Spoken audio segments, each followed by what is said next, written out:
한적한 마을의 작은 커피숍, 도장처럼 생긴 제리의 공간에는 각종 철학적 토론이 끊이지 않고 있었다.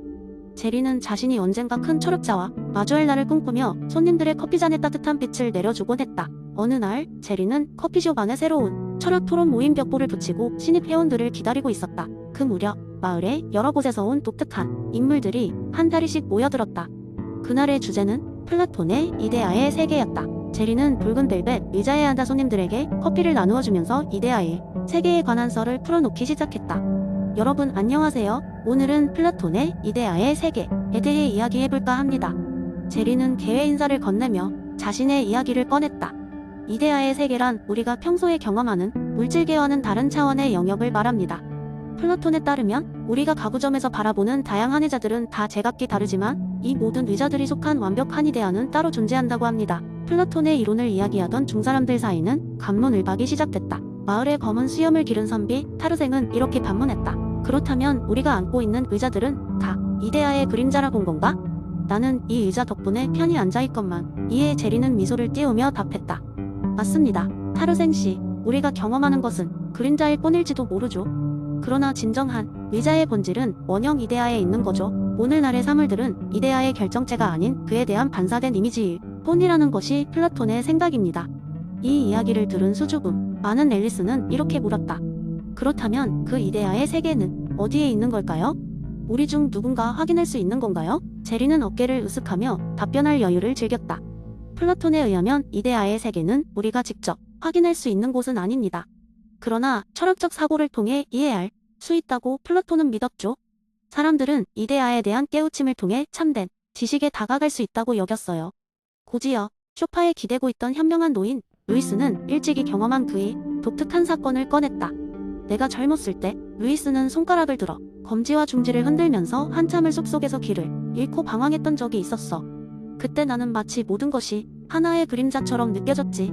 나중에 숲을 빠져나왔을 때 비로소 진정한 형태라는 것을 깨달았던 경험이 있는데 그 이야기는 플라톤이 동굴의 비유를 연상케 했다. 제리는 루이스의 이야기에서 영감을 받은 듯이 말을 이었다. 아, 그게 바로 우리가 사는 세계와 이데아의 세계의 차이를 상징하는 것이네요. 많은 이들이 동굴 속에서 그림자만을 보며 삶을 살아갑니다. 이데아의 세계를 깨닫지 못한 상태로요. 이야기 중 커피숍 안은 특별한 아우라로 가득 차 있었다. 마치 모두가 눈으로 볼 수 없는 이데아의 세계에 빠져든 듯했다. 그날 저녁 제리의 커피숍에서는 제각기 손님들이 자신만의 철학적 상상을 품고 관계와 사물의 본질을 탐구하려는 새로운 시도가 피어나고 있었다.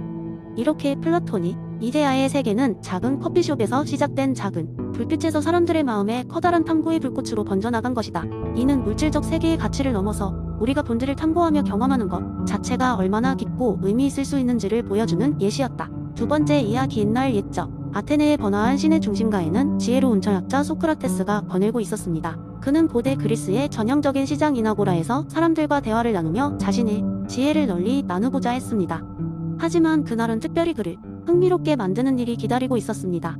소크라테스가 도착한 곳은 아고라의 한 구석, 유난히 많은 사람들이 모여 웅성대고 있는 곳이었습니다. 그 중심에는 이름난 학자 히폴리테스가 서 있었죠. 히폴리테스는 자신의 방대한 지식과학 문적 권위로 인해 많은 이들에게 존경받고 있었습니다. 그는 인간의 모든 문제에 대한 답을 알고 있다고 주장하며 사람들 앞에서 자신있게 이야기하고 있었습니다. 소크라테스는 그의 말을 조용히 경청한 후 사람들 사이를 헤치고 앞으로 나섰습니다. 그리고 그는 히폴리테스에게 살짝 미소 지으며 말을 걸었습니다. 오, 위대한 히폴리테스야. 당신은 모든 문제에 대한 답을 알고 계시다고 하니 저의 궁금증 하나를 풀어주신다면 감사하겠습니다. 히폴리테스는 자신만만하게 소크라테스를 바라보며 손짓으로 질문을 하라고 했습니다. 소크라테스는 잠시 생각하더니 대중 앞에서 질문을 던졌습니다. 그렇다면 신들의 생각과 그들의 의도를 인간이 지성을 통해 어떻게 정확히 이해할 수 있는지 설명해 주실 수 있겠습니까? 히폴리테스는 잠시 머뭇거렸지만 이내 자신의 지식으로 설명하기 시작했습니다. 그는 장황하게 이야기했지만 그의 설명은 점점 그 자체로 모순적으로 변해갔습니다. 소크라테스는 고개를 끄덕이며 히폴리테스의 설명을 경청했습니다. 말이 끝난 후 소크라테스는 말을 이었습니다. 그러면 당신이 설명한 것이 스스로의 설명과 모순되지 않도록 해석할 방법은 무엇인가요? 그 순간 히폴리테스는 더는 말을 잇기 어려워졌습니다. 그의 얼굴은 난감해졌고 그는 진리라고 확신했던 자신의 지식에 대한 의문을 수많은 이들 앞에서 느낄 수밖에 없었습니다. 소크라테스는 부드럽게 미소 지으며 말을 이었습니다. 저는 단지 제가 모른다는 것을 알고 있기에 무엇이든 배울 준비가 되어 있습니다. 그것이 무지만이 아니라 지혜의 시작이라고 할 수 있겠습니다. 주변의 사람들은 잠시 조용해졌습니다. 히폴리테스는 비로소 자신의 허세와 오만에서 벗어나 겸손해질 필요가 있음을 깨달았습니다. 그는 소크라테스를 깊이 존경하게 되었고 자신의 무지를 인정하는 것이 얼마나 중요한지 체험하게 되었습니다. 그날 이후로 아고라의 사람들은 서로 무지에 대해 인정하고 개방적인 대화를 나누며 지식을 쌓아갔습니다. 소크라테스의 메시지는 단순히 자신의 지식에 대한 겸손함이 아니라 타인과의 상호작용을 통해 더 큰 진리를 탐구하는 것이었습니다. 이러한 이야기를 통해 사람들은 소크라테스가 진정으로 전하고자 했던 메시지를 깨달을 수 있었습니다. 진정한 지혜는 무지를 인정하는 순간부터 시작되며 그것이야말로 서로를 이해하고 진리에 다가갈 수 있는 길임을 말이죠. 이렇게 아테네는 조금 더 지혜로워진 도시가 되었습니다. 세 번째 이야기, 한적한 시골 마을에는 철학을 사랑하는 젊은 농부 하늘이가 살고 있었습니다. 하늘이는 매일 아침밭을 갈면서 철학책을 읽곤 했지요. 어느 날 그는 프리드리히 니체의 영원 회귀라는 개념을 접하게 되었습니다. 이 이론에 깊은 흥미를 느낀 그는 이 개념을 다른 사람들과 나누고 싶어졌습니다. 그래서 하늘이는 마을 사람들에게 영원 회귀의 개념을 재미있게 설명해주기 위해 작은 모임을 마련했습니다. 마을 중앙에 위치한 큰 나무 밑에서 사람들이 하나둘 모이며 하늘이는 그들 앞에 서서 말하기 시작했습니다. 여러분 한번 상상해보세요. 오늘 하루 여러분이 살아온 인생 그리고 앞으로 살아갈 모든 날이 반복된다면 어떨까요? 하늘 위 회전목마처럼 우리 삶이 끝없이 돌아가는 겁니다. 그리고 여러분은 항상 같은 선택과 행동을 반복하게 되는 거죠. 사람들은 갸우뚱하며 서로의 얼굴을 살폈습니다. 하늘이는 미소를 지으며 계속 말했습니다. 자, 예를 들어볼까요?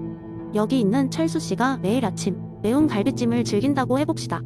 이제 철수 씨는 영원히 매번 같은 매운 갈비찜을 매일 아침 먹어야 하는 삶을 사는 겁니다. 철수 씨 생각만 해도 얼마나 즐거운가요? 철수는 킬킬 웃으며 대답했습니다. 그러게 말이야. 처음엔 좋겠지만 계속 똑같다면 질릴 것 같기도 하네. 하늘이는 고개를 끄덕이며 이야기를 이어갔습니다. 맞아요. 그렇다면 우리가 통제할 수 있는 것은 무엇일까요?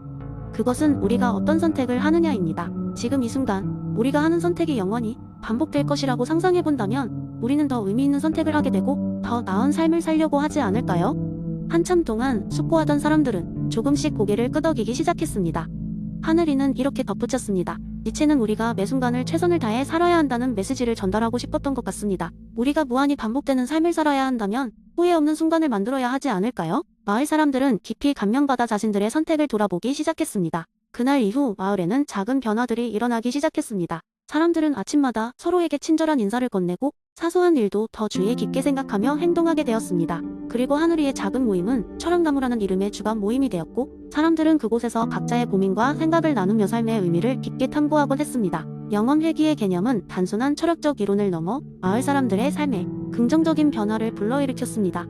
하늘이는 이를 보며 미소 지었고 앞으로도 많은 사람들에게 깊이 있는 생각을 나눈다는 기쁨을 안고 살게 되었습니다. 이렇듯 니체의 이론은 그 시골 마을에서 살아 숨쉬며 사람들의 삶 속에 깊이 자리 잡게 되었습니다. 네 번째 이야기, 어느 평화로운 마을 공명에는 많은 격언이 있습니다. 그중 하나는 바로 존 롤스의 정의의 원칙을 바탕으로 한 신비의 잔치라는 이야기입니다. 이 이야기는 사람들 간의 정의와 공평함을 재미있는 방식으로 전달하는 유명한 전설이 되었죠. 옛날 옛적 마을 중앙에는 거대한 연못이 있었고 매년 마을 사람들은 이곳에서 무지의 밤이라는 특별한 축제를 열었습니다. 이 축제는 정의로운 사회를 꿈꾸던 유명한 철학자 롤스가 마을을 방문한 기념으로 시작되었으며 시간이 흐를수록 마을 전체의 중요한 행사가 되었습니다. 무지의 밤, 축제의 하이라이트는 신비의 잔치였습니다. 여기에 참여하려면 모든 마을 사람들은 각각의 역할을 주사위로 정해야 했습니다. 이 주사위는 무지의 베일을 상징하며 누구도 자신이 어떤 역할을 맡게 될지 알 수 없다는 롤스의 철학을 기반으로 하고 있습니다. 잔치가 열리면 모든 사람은 그날 밤 동안 새로운 신분으로 살아가게 됩니다. 이를 통해 그들이 실제로 어떤 위치에서든 공정함을 느끼고 서로의 삶을 이해하게 되도록 하는 것입니다. 예를 들어 부유한 농장 주인은 하룻밤 동안 빵을 만드는 제빵사의 역할을 맡을 수 있었고 젊은 아이는 마을의 평의원 역할을 맡을 수도 있었습니다. 마을 사람들은 새로운 역할에 맞춰 모든 음식을 준비하고 잔치를 벌였습니다. 흥미로운 것은 모든 역할의 이익이 최대화되는 한편 가장 약한 위치에 놓인 사람이 잔치를 통해 가장 많은 혜택을 받게 하는 것이었습니다. 이러한 잔치의 규칙은 바로 차등의 원칙을 충족시키는 마을 사람들의 지혜에서 나왔습니다. 예를 들어 매년 잔치에서는 가장 가난한 사람들의 자녀들이 특별한 장학금을 받을 수 있는 기회를 얻게 되었고 이는 공정한 기회 균등의 원칙을 실현하는 방안 중 하나였습니다. 또한 그들은 이 잔치에서 모든 역할이 언제나 동등하게 개방되어야 한다는 것을 철저히 지켰습니다. 어떤 해에는 마을에서 가장 부유한 상인이 무지히 베일을 통해 최빈곤층인 한 과부의 역할을 맡게 된 적이 있었습니다. 그는 평소 경험하지 못했던 고된 노동과 힘겨운 삶의 고단함을 직접 경험하며 그동안 몰랐던 새로운 시각을 얻게 되었습니다. 이 상인은 그날의 경험을 통해 자신의 재산을 마을의 공공자금 일부로 기부하고 모두가 평등한 기회를 누릴 수 있도록 하는 새로운 제도를 제안했습니다. 이렇게 신비의 잔치는 단순한 연례 행사 그 이상의 의미를 갖고 마을 사람들에게 서로의 삶을 이해하고 공감하게 만드는 강력한 수단이 되었습니다. 정의로운 사회를 꿈꾸었던 옛 철학자 롤스의 이론은 이렇게 공명마을에서 특유의 방식으로 전해져 내려와 사람들에게 정의와 공평함을 재미있고 의미있게 체험하게 하는 것이죠. 결국 신비의 잔치는 단지 이야기가 아닌 사람들과 그들의 공동체가 진정한 정의의 원칙을 이해하고 실천하며 살아가는 방식의 상징이 되었습니다.